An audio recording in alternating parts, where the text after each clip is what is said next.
Welcome back to the Punk Uncle Show. And kids, it's finally time. Today we are doing the full review on my 2021 Evil Following. This is the version 3.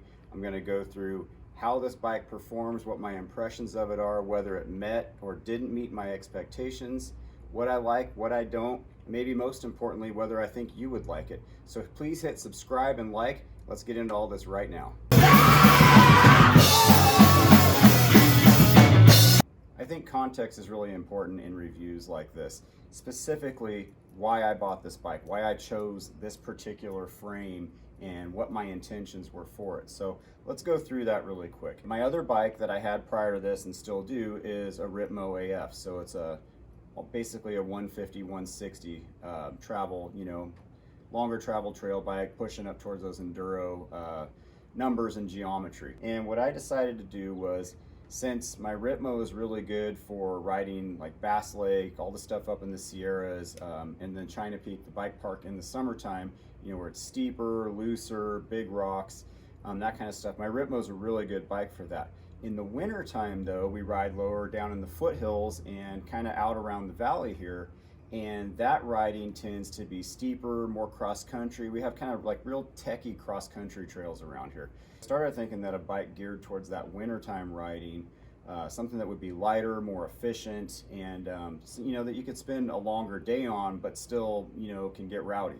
And that kind of led me to this new category of bikes that everyone's calling downcountry these days, where it's kind of the downhillers cross country bikes. So instead of being so light and racy like a true XC bike, these are built with a little more geometry and maybe a little more stiffness and toughness throughout the frames to accommodate a little bit more aggressive riding.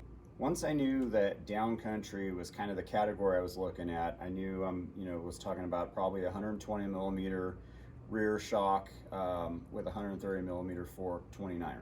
A few bikes came up. The Pivot didn't have the new Trail 429 out yet, and I knew that bike was when I ordered this, I knew that bike was at the end of its model life, and I didn't want to get the old frame right before the new one came out. Santa Cruz Tallboy is always a really good contender in this weight class as well. Gorilla Gravity Trail Pistol was something I considered, but there's just something about Evils that they're such a punk rock company. I love the style, the design, the attitude, the vibe. I mean, everything from the way the bikes look to the website. It's a cool vibe, and it's very boutique and just not something that you see all the time, especially in California here where I ride. You hardly ever see Evils. So all that stuff appeals to me, and I decided that the Following was the bike for me. A couple other things I want to mention is that I am 5'10" and I'm riding a large. This goes a little bit against what Evil's size chart on their website says. They actually recommend a medium, I think, for everyone up to 6 feet tall. It's from like 5'8" to 6 foot. So based on that, I'm definitely in the medium range, but the reach number, the 480 reach on this is perfect. I know I like that, and with this seat tube angle and everything, this bike feels perfect with a 50 mil stem. Just be wary of that because sizing is subjective. So if you like a smaller bike, something that you can whip around and really manipulate, then maybe that sizing makes sense to you. If you're kind of picky about your cockpit and the way everything feels and feeling similar to your other bikes, then just look at some of the geometry numbers and make the choice that best suits what you like already. I do want to mention that I did an entire series of videos on the build of this bike and then capped that with an actual bike check video. So there'll be a link to that video as well, where if you're curious about the components that I picked, why I have them, and what some of my impressions were individually, check out that bike check video, and then obviously all of the videos that I did during the build process leading up to that point. So let's get into some of the actual categories that we would rate this bike on. First one I'm going to tackle is just comfort.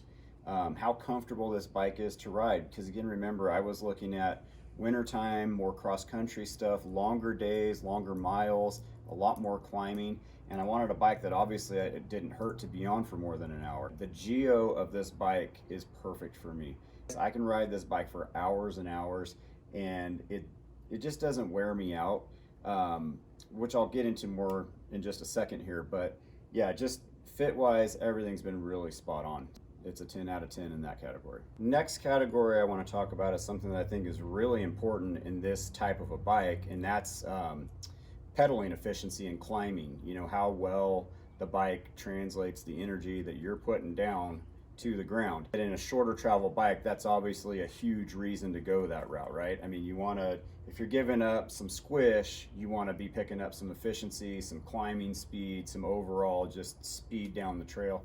This is another area where I've got to say I give this bike a 10 out of 10. It pedals so well. I had heard, you know, great things in watching reviews about the Dave Weigel designed Delta Link rear suspension linkage.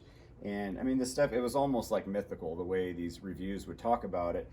I thought my Ripmo was the best pedaling bike I had ever had, and then I got this thing, and I mean, this spring when we were doing all this steep stuff,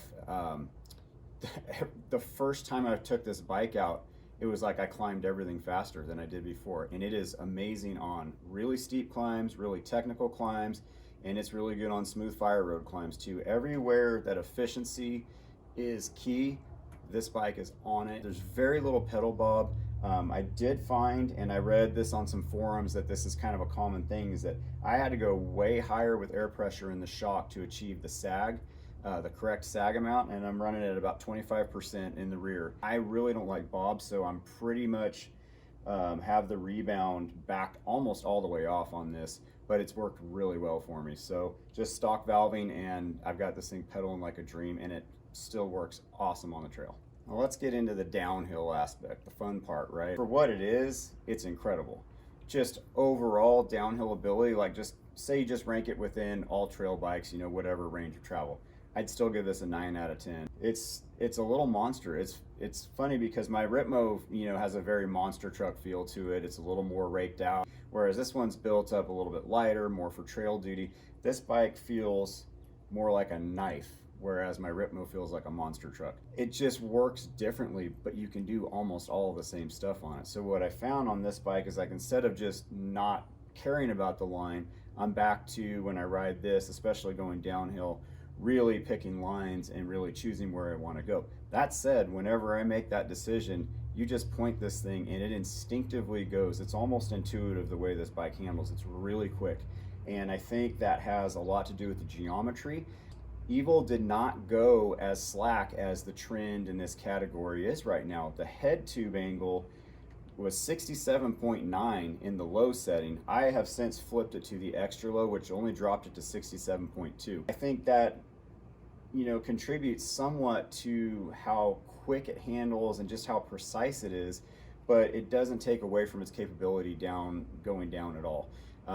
So, you know, it obviously doesn't have the plushness of a bike with 40 or 50 more millimeters of travel. So you get a lot more feedback coming through the suspension, but the bike stays on track and this thing stays really planted. So even though I'm feeling more of the trail or more of the chunk that than I would on my bigger bike, it never gets offline and it never feels sketchy at all. Like, this bike sticks and it's really grounded when you're doing that. How about quality and finish? You know, when you buy an expensive frame from a boutique bike manufacturer, you hope that you're getting something that, you know, feels and looks as good as the price tag makes you think it should. Beauty's in the eye of the beholder, but this is one sexy looking mountain bike in my opinion, and it gets compliments everywhere. So I don't think I'm alone in that category. Quality and finish, you know, I haven't run into any issues. The finish on the frame itself has held up really well. I've been riding this bike for almost 6 months now, and I would say I ride this 70 to 80% of the time, and the Ripmo basically gets used on the weekends in the summer now. So this is kind of the everyday bike, and it's held up really well finish-wise. The internal cable routing when we were building it, I'm not going to go deep into that stuff because that's all in that series of videos already, but the routing worked really well. We had one little issue in the seat tube when we were running the dropper cable housing. There was just a little bit of extra carbon material that kept catching our housing, but we got through that, and other than that, I mean, literally no issues whatsoever with fit and finish on this bike. So another category, 10 out of 10. Can't all be rainbows and lollipops though, right? There's got to be something I don't like about this bike. While it is nitpicky, there are a couple of things that I would like to see improved, especially given the price that you pay for an Evil frame.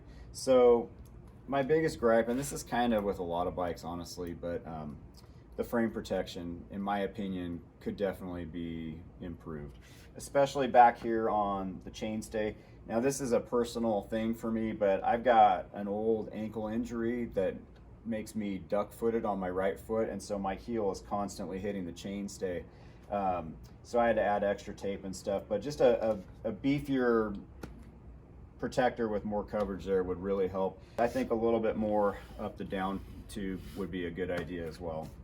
The only other little thing that I wouldn't even say is a gripe, but just more of a word to the wise, is that this matte finish, it looks insanely sick, but it gets dirty really easy. Same thing on my wife's Evil Calling. She's got a matte finish bike as well, and they pick up grease and dirt and stuff, and it just seems to stick a little bit more. So I found that more frequent washing has been a big help to me. It just doesn't let the bike get so like far gone that it gets really tough to clean. So frequent washes, and then a soft wash brush, like a car wash brush for wheels and stuff. That's been helping me quite a bit on keeping this one clean. So big question a lot of times in these videos, these reviews, is who is this bike for? This bike could be for a couple of different people. Anyone like me who has, you know, a more enduro geared bike and is looking for something a little bit sportier, a little quicker, a little more efficient, then I think this fits the bill. Unless you're going full-blown cross-country racer and you're buying a race bike, I feel like this bike is amazing in this category and just among trail bikes in general. So for what I was looking for, specifically in a shorter travel bike, this bike has knocked it out of the park. It's surpassed all of my expectations, because I've been able to ride this in places that honestly, when I thought about getting a bike this size, I had no intention of taking it. This bike's been to Oak Ridge, it's been to Bend, it's been all over the Sierras, over on the coast. I've ridden it downhill a lot more than I ever thought I would. I've ridden it on some really jumpy trails, and it is just incredibly fun in almost every setting. Now, the other rider that I think this bike is for is the kind of person who's looking for a do-everything bike, but they're also not the kind of rider who's going to go hit real like hardcore enduro lines or especially downhill trail stuff. I mean, you can ride this bike anywhere you want to take it, it's going to be okay. But what it's really going to work best for as it relates to bikes that are out there now and kind of what they're tailored toward, I would say this is going to take you up to everything but that really chunky black diamond line type stuff. This bike could be your one bike. It could be a quiver killer. Bottom line is, it fits me perfectly. It pedals like a dream, climbs like crazy, is really fun to ride downhill on, and it's sexy as hell. So it's a bike that turns heads, and you have a blast every time you're riding it. In my mind, if you're looking for a downcountry bike or a shorter travel trail bike, this is a no-brainer. They're hard to get, they're not super cheap, but I think if you get your hands on one, you'll understand what I'm talking about and you'll be glad you did.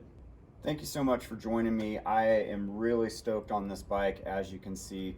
I've been really looking forward to getting a full review up too, because there's not a ton of content out there on these bikes. If you have any questions about stuff that I didn't cover, or maybe something I said triggered another question, just hit me in the comments. I'll make sure to answer you back. Hey, please hit like and please subscribe to the channel. That helps me out a ton. I will see you guys on the next one.